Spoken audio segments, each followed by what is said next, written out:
Did you know that 40% of marketers recently surveyed think they waste 20% of their ad budget every month? Stats like that can be scary, but you can prevent a lot of wasted ad spend and frustration by avoiding these top Facebook ad mistakes. Stay tuned until the end. I've got a free tool for finding your audience that you may not know about. It's one of the best kept secrets in marketing, and it's not even a secret.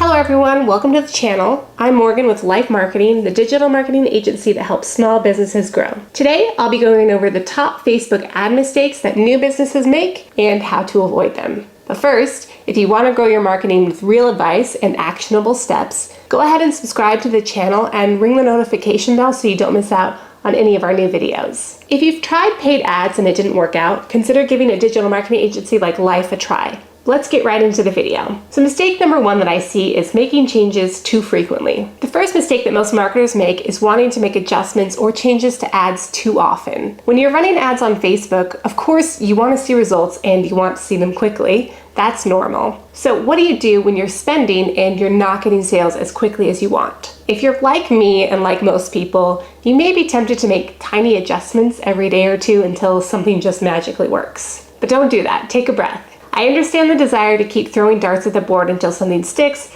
but that's not the best strategy when you're not playing darts. Your ads, as hard as it is, just need time to learn, and any changes that you make lengthens this process. But how much time do they need, you wonder? It will depend on your business, but you want to leave ads running for a couple of weeks to really see how they're doing. You can use the learning phase in Facebook as a guide. Let me explain it a little bit better. If your ad is in the learning phase, I recommend leaving it alone and not making any more changes until it exits that phase. Your ad will exit when you reach 50 optimizations in a 7-day period. You need to remember that the learning phase is your friend. When you let your ads hang out in the learning phase, the Facebook algorithm, which uses machine learning to make decisions, has time to learn the best people to target, the best time of day to show the ads, where to show the ad, and which creative versions of your ad will get the best results. Making frequent edits can result in the ad set, or campaign not exiting the learning phase, which will increase your overall spend and limit future performance. You'll also want to let your ads run for a week or more after they exit the learning phase before you make any more changes,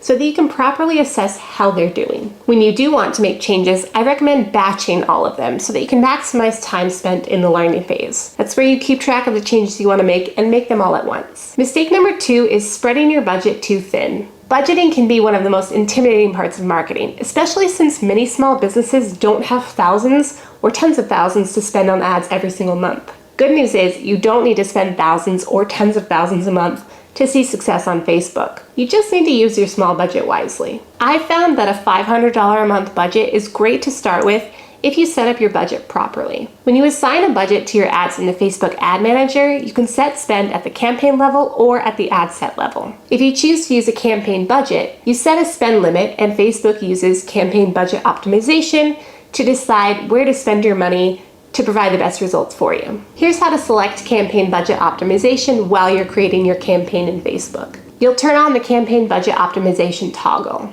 Choose if you want your campaign budget to be a daily budget or a lifetime budget. You'll set your budget amount, whatever that is, and choose a campaign bid strategy. If you use a lifetime budget, you can choose to run ads on a schedule. You'll set the specific schedule within each ad set. If you have simple advertising needs, a campaign budget will work really well for you. However, campaign budgets do have their limitations. Here's an example for you. If you're splitting your budget in a campaign between an ad set that's targeting a large existing audience and an ad set that's targeting a new target market, you may notice all of your money going to the existing audience. That's because Facebook knows they'll be the less expensive conversion for you. But Facebook isn't thinking about the long-term value of your new customer. In these instances, ad set budget optimization is your best friend. You can control exactly how much money goes to each ad set so that you can work on those long-term goals or cold audiences that Facebook might overlook. Mistake number three is forgetting your off Facebook funnel. The reason you pay to advertise is to get people to your business, right? When you advertise on social media, you have a huge opportunity to reach anyone in the world, but you're also competing with all of the other things that are happening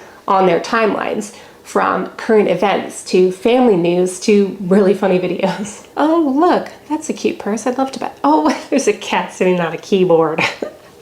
It's really easy to get distracted online. What if you were able to guide your customer to a space away from all of those distractions and the really funny cats sitting on keyboards? That's what your off Facebook funnel is for. When someone clicks on your ad, they're showing intent, however faint it may be. Maybe they'll buy, maybe they won't, but if you don't reach out to them to try to earn their attention, you'll never know. So how do you make sure you don't lose this customer to something more interesting online? You build a funnel on your landing page, like an email sign up or a chat box or a members only area on your website. It could also be a free community or group or an event. This is just something exciting that will take their attention away from everything else. You won't capture everyone this way, but you will capture people with a higher level of intent. Create as many touch points as make sense for your business and customer needs. It can be as complicated as a 15 series drip campaign or as simple as a free group. The steps your customer takes should be limited, but you can drag out that interaction as long as you'd like to. Whatever it is, use that avenue to reach out to your customers regularly to build trust,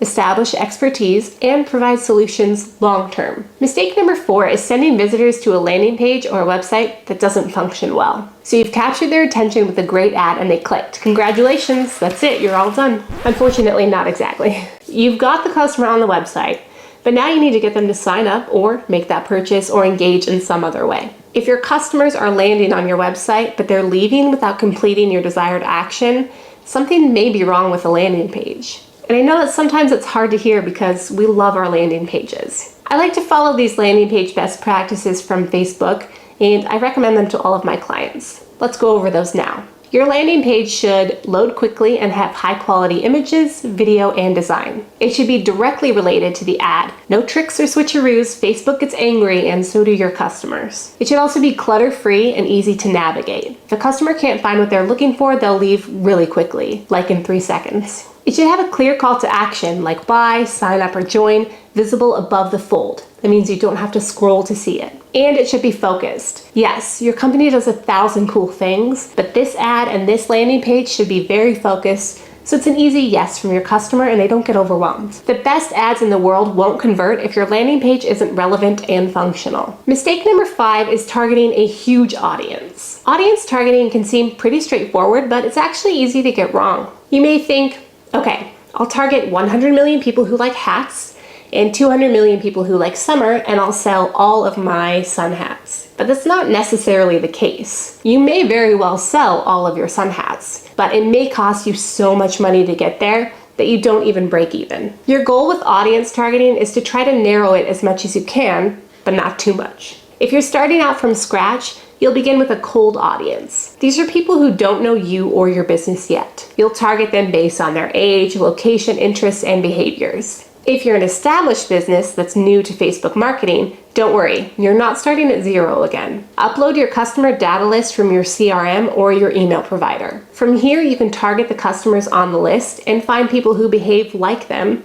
These people are called a lookalike audience. You may be thinking, well, that's great, Morgan, for businesses who already have customers, but what about me? I'm a brand new business. Don't worry. Just like everyone else, you'll start with your best guess and you'll make adjustments from there. There's a great tool from Facebook that helps you get a head start and it's completely free. Let me show you around. The tool is called Audience Insights and it's my go-to for finding audiences for my clients. You enter your best guess audience demographic, interests, behaviors, location, etc. and you can see that audience compared to everyone on Facebook. Use this information as a starting point for your targeting. The Page Likes tab gives you an idea of where your audience hangs out online. It's a good idea to live like your ideal customer online in a way, so follow the pages that they follow and visit the websites that they visit. See if you can find any common threads between them that would be attractive to your customer. Use this collected information as well as the starting point for your targeting. If you'd like to learn more about the Audience Insights tool and how I use it for my clients here at LYFE, let me know in the comments and I'll go into more detail in a future video. Mistake number 6 is only using Facebook targeting to find new audiences. Remember how I said audience targeting is important but easy to get wrong? Facebook's built-in targeting is fine and it's a great place to start if you're a brand new business. It's actually often your only choice. But as soon as you can, you need to be utilizing Facebook's custom audiences. You can use custom audiences to retarget ads to folks engaging with your business. And you can also use custom audiences to create lookalike audiences. Remember that these are folks who have not interacted with your business, but they behave similarly on Facebook to to people who have. Let's look at those now. You can create a custom audience using a few different sources. You can use website activity. Facebook uses the information gathered from the installed pixel to find these people on Facebook. The pixel helps track the user on your website and back to Facebook. You can get really specific here, targeting people who visited any page on your website or who visited specific pages. You can also target folks who viewed a product but didn't buy it, or folks who abandoned their carts. Now, there have been a lot of changes to how Facebook is collecting data with Apple changes to the iOS system. So tracking people from websites is getting a little more difficult, but we can still utilize this feature.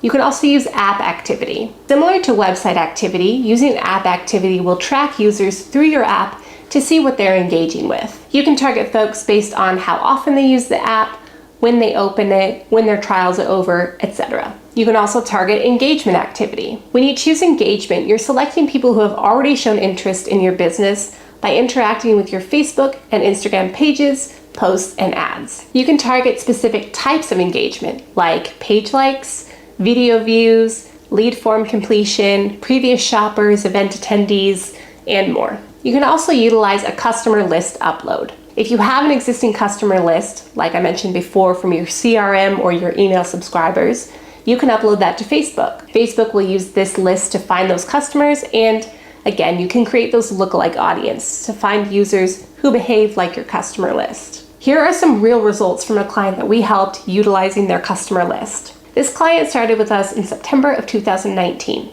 In that time, they spent $200,000 on ads and brought in $1.4 million in conversions. We achieved this mostly with custom audiences, including their email list. Let me show you how to create a custom audience on Facebook so that you can try this out for yourself. In the audience section below custom audiences, select Create New. Choose Custom Audience from the drop-down. You'll select a source. In this case, I'm going to use an email list, so we'll upload this CSV file. Enter the criteria for your ad set's custom audience, and then name your audience. After that, select Create Audience and click Done. Now you can use this audience to create ads. There you have it. Those are the top Facebook ad mistakes that I see most often and how to avoid them or fix them when you notice them. Don't be frustrated with yourself if you've been making or have made these mistakes. It's all a learning process, and honestly, we've all been there. You'll figure out something new every time that you run a campaign, and you'll get better as you go. The important thing is to keep making adjustments, pay attention to your results, and try new things. Tell me, what mistakes have you made that helped you become a better marketer or run better campaigns for your business? Maybe your oopsie can help somebody else avoid the same thing. If you have questions about your Facebook ads, drop them in the comments as well. I'll be responding with my resources and tips for you. Thank you so much for taking the time to watch. Don't forget to like and subscribe so you don't miss out on our future marketing videos. We're releasing those every week. I'll talk to you next time. Happy marketing!